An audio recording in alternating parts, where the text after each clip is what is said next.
অনেক অনেক অনেক অনেক দিন পর ভাবলাম চলো আবার ভিডিও করা যাক। বহুদিন ভিডিও করা হয়নি, কিন্তু করবোটা কি আঁকবো ভাবতে ভাবতে একটা ছবি পেয়ে গেলাম। তো ভাবছি এটাই করবো কিনা, দিয়ে ভাবলাম চলো করাই যাক। এখানে ছিল একটা ঝর্ণার ছবি, যেটা আমি আগে থেকে ড্র করেছিলাম। এরপর এটা ওয়াটার কালার করবো বলে রং, এখানে colour first layer, second layer, third layer এইভাবে আমি চাপাইনি, একেবারেই প্রথম থেকে ডিটেলভাবে শুরু করে দিয়েছিলাম। কারণ পাতাটাও অনেক ছোট ছিল আর সময়ও সেরকম একটা ছিল না ভিডিও করার মতো, সেই জন্য একেবারে শুরু করেছিলাম।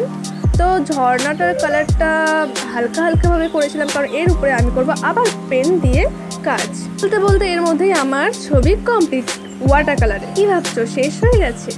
না না, এখনও বাকি আছে, অনেকটা। পেন দিয়ে করতে হবে যে বললাম। তখন এখন ছবিটা শুকাতে দেওয়ার পালা, কারণ এক্ষুনি যেহেতু করলাম একটু কাঁচা আছে, তো কাঁচার উপর আমি পেন চালাতে পারবো না, সেই জন্য একটুখানি শুকাতে দিতে হবে।